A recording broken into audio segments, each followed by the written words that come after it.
Mari kita segera membuka dalam Matius pasal 7.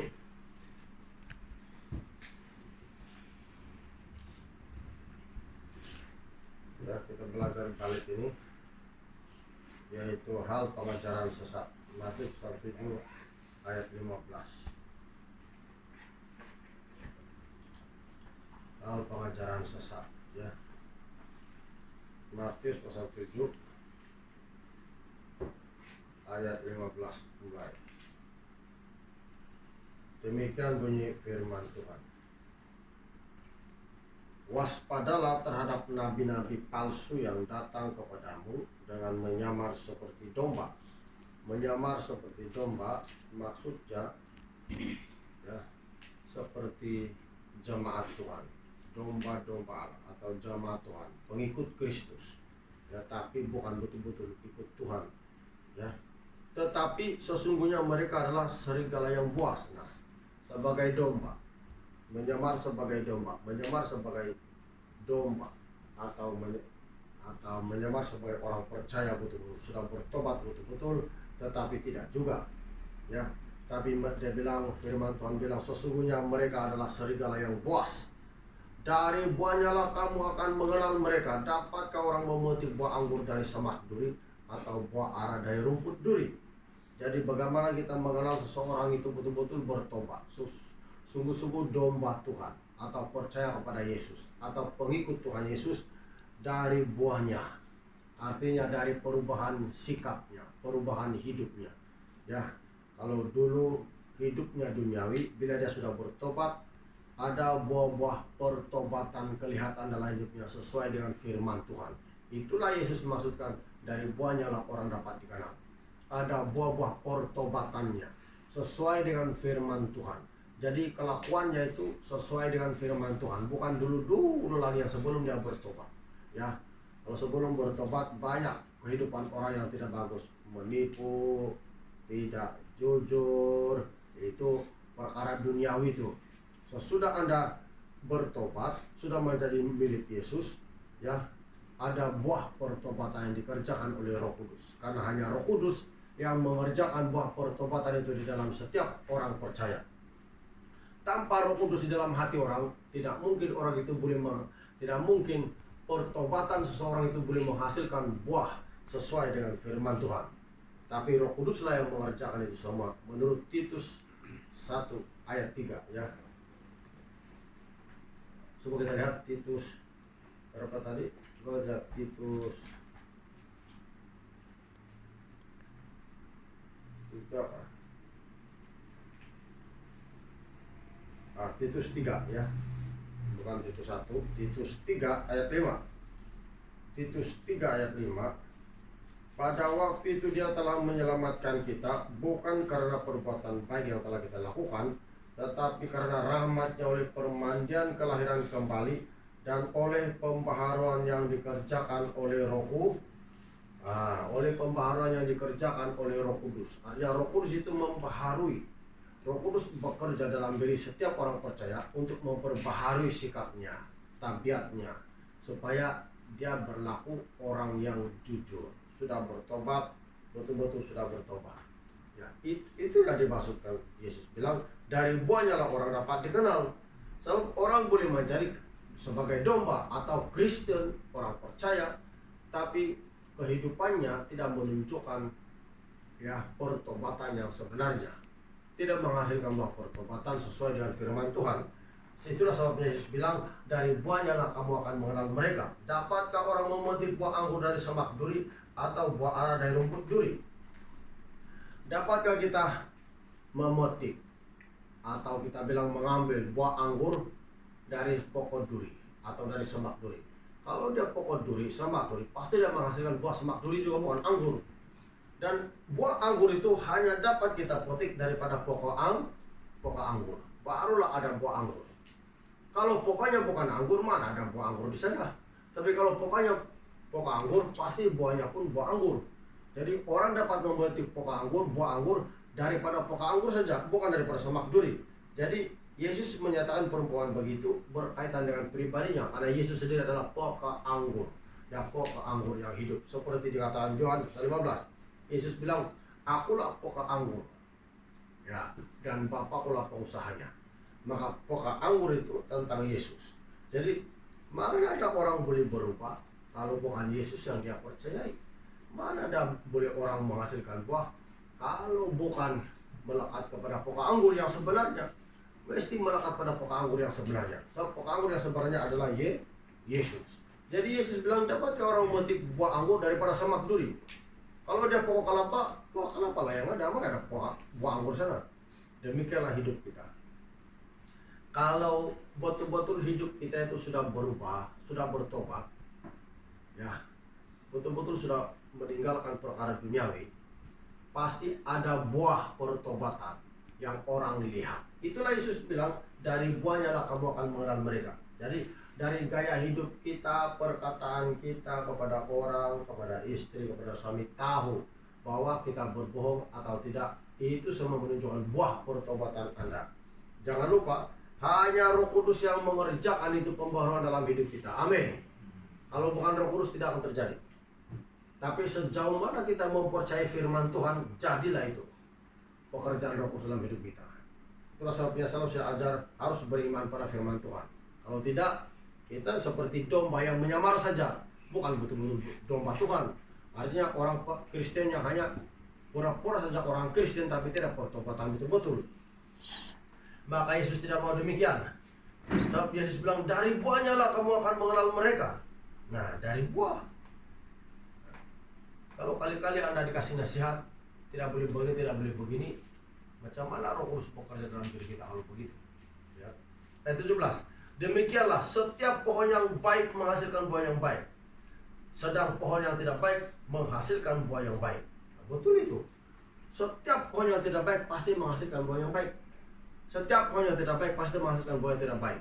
Kalau dia pokok duri, pasti dia menghasilkan buahnya, buah pokok duri. Mana ada orang makan tuh buah pokok duri? Tidak baik. Tapi kalau dia pokok anggur, bila dia menghasilkan buah, pasti buahnya dari pokok anggur. Memang orang makan. So, bagus. Demikianlah kelakuan kita di hadapan Tuhan. Kalau hidup kita itu betul-betul melekat kepada pokok anggur, yaitu Yesus, pastinya orang suka dengan kita. Terlebih Yesus yang suka dengan kita. Tapi kalau hidup kita tidak melekat kepada Tuhan, mana ada buahnya. Itulah sebabnya kenapa kadang-kala ya hidup kita itu tidak sepadan dengan Injil. Karena kita tidak berjalan sesuai dengan firman Tuhan. Sebab itulah Yesus bilang, demikianlah setiap pohon yang tidak menghasilkan setiap pohon yang baik menghasilkan buah yang baik, sedang pohon yang tidak baik menghasilkan buah yang tidak baik. Tidak mungkin pohon yang baik itu menghasilkan buah yang baik. Tidak mungkin Yesus bilang pohon yang baik itu menghasilkan buah yang tidak baik. Jadi tidak mungkin Yesus ini adalah pokok anggur, kemudian buahnya tidak baik.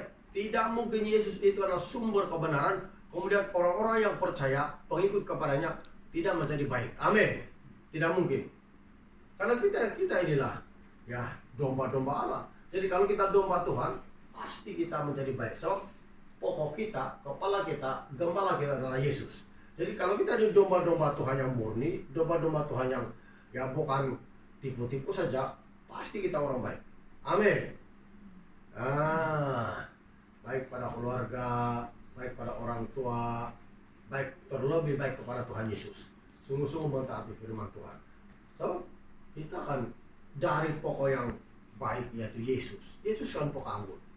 Jadi tidak mungkin Yesus bilang. Jadi kalau kita betul-betul sudah melekat kepada Yesus, sudah bersekutu dengan Yesus, maksudnya ada persekutuan dengan Tuhan, ada doa, ada baca Alkitab, tidak mungkin hidup kita itu tidak akan berubah. Pasti punya berubah. Karena kalau kita tidak berubah, bahaya.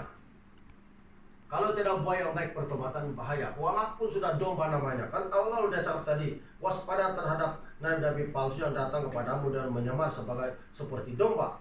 Sudah diberitahu awal-awal, ya. Menyamar seperti domba, artinya menyamar macam orang Kristen yang rohani. Orang Kristen yang betul-betul rohani. Tapi tidak juga, itu bahaya. Sebab kenapa?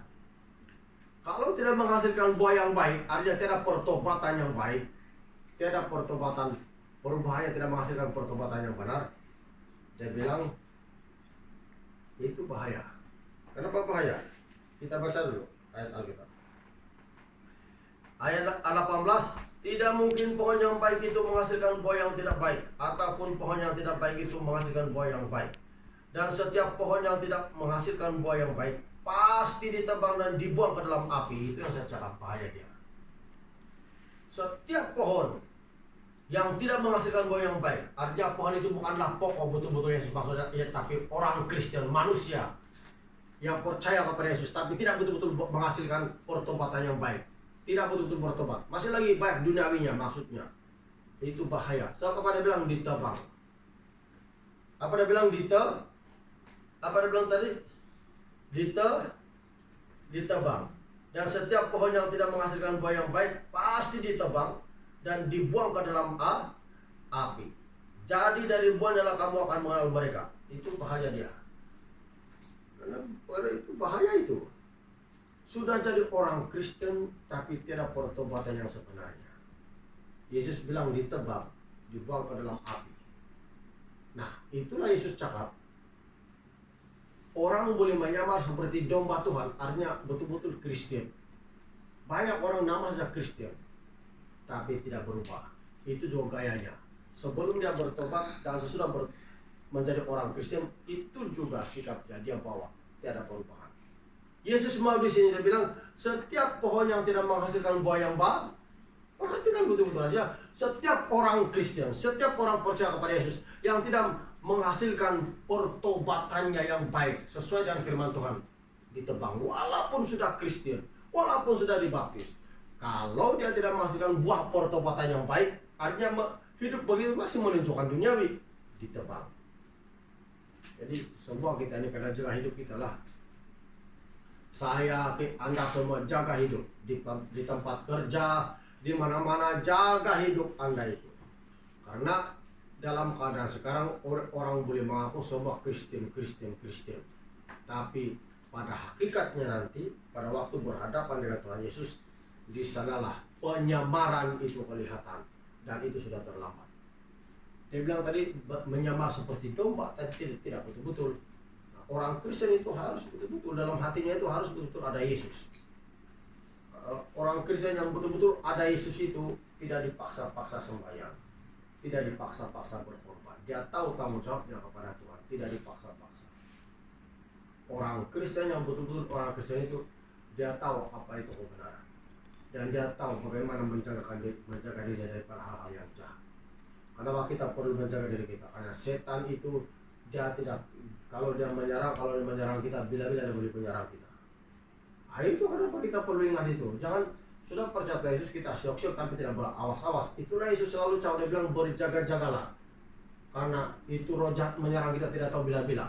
Maka berjaga-jagalah. Sekali dia kena serang, sekali kita kena serang, baru kita sadar yang ayah saya kena serang. Karena tidak berjaga-jaga. Bagaimana berjaga-jaga?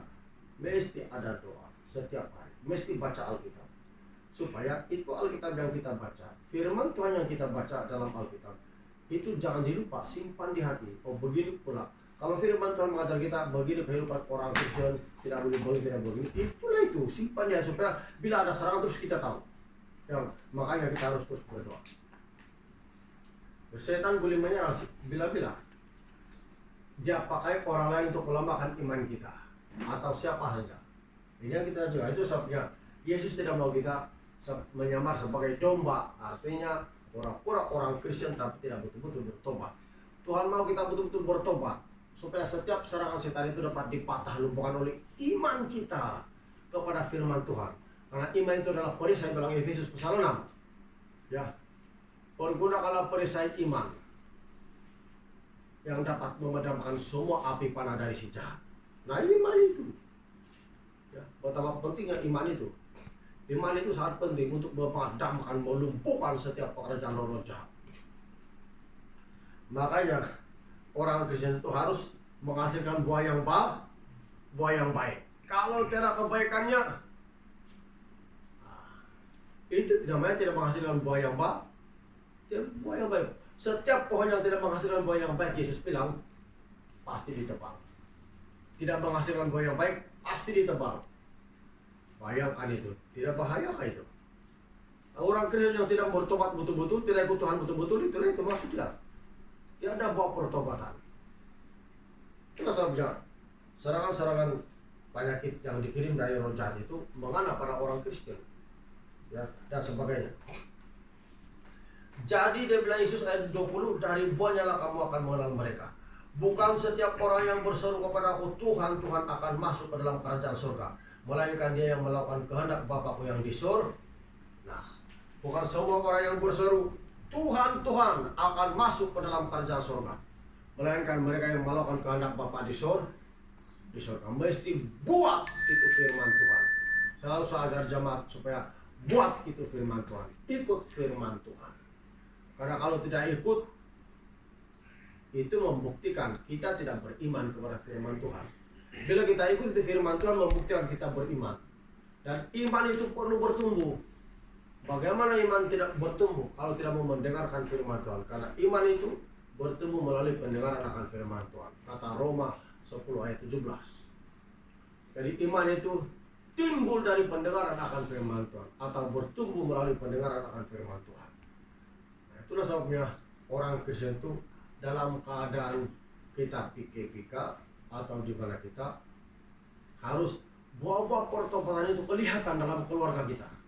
Kelihatan, ya, buah-buah kebaikan itu kelihatan dalam keluarga, bukan kepada di gereja, di mana-mana saja, tapi di mana-mana itu buah pertobatan itu kelihatan. Kan Roh Kudus tinggal dalam hidup kita, Yesus tinggal dalam hidup kita, Bapa di surga tinggal dalam hidup kita. Jadi kalau memang ada Roh Allah dalam diri kita, di rumah dimanapun, buah-buah kebaikan dari Yesus itu kelihatan, menonjol dalam hidup kita. Dari segi kesabaran, dari segi kebaikan, dari segi kemurahan hati, itu kan buah-buah Roh Kudus. Maka itu sangat penting, ya, sangat penting itu. Apalagi dia bilang di sini ayat 22. Pada hari terakhir banyak orang akan berseru kepadaku, Tuhan, Tuhan, bukankah kami bernubuat demi namamu dan mengusir setan demi namamu dan mengadakan banyak mujizat demi namamu juga? Pada waktu itu, itulah aku akan berterus terang kepada mereka dan berkata, aku tidak pernah mengenal kamu, enyalah daripadaku, kamu sekalian pembuat kejahatan. Kenapa Yesus katakan demikian? Setan kan boleh buat itu mujizat palsu. Ingat, Musa berlawanan dengan orang yang berilmu di tanah Mesir. Masih ingat gak itu?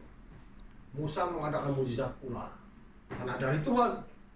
Tapi orang Mesir, pegawai Firaun, orang-orang yang berilmu di sana boleh mengadakan mujizat ular.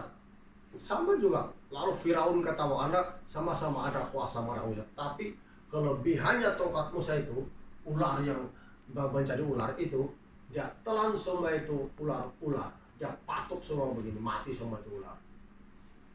Jadi tongkat daripada orang-orang yang berilmu di tanah Mesir. Jadi menunjukkan bahwa mujizat yang asli dari Tuhan itu kuasa yang mengatasi kuasa setan. Amin. Jadi setan boleh mengadakan mujizat.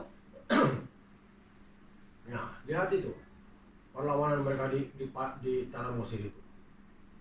Jadi itulah saya bilang, bukan kami berbuat kejahatan, bukankah kami mengadakan mujizat? Yesus bilang nyala, karena Yesus mau itu buah. Kalau mujizat dari Tuhan itu, orang yang melakukannya disertai dengan kebaikan. Amin. Orang yang mengadakan mujizat itu disertai dengan kebaikan. Seperti Yesus. Ayat terakhir, seperti Yesus. Kisah Rasul 10 ayat 38.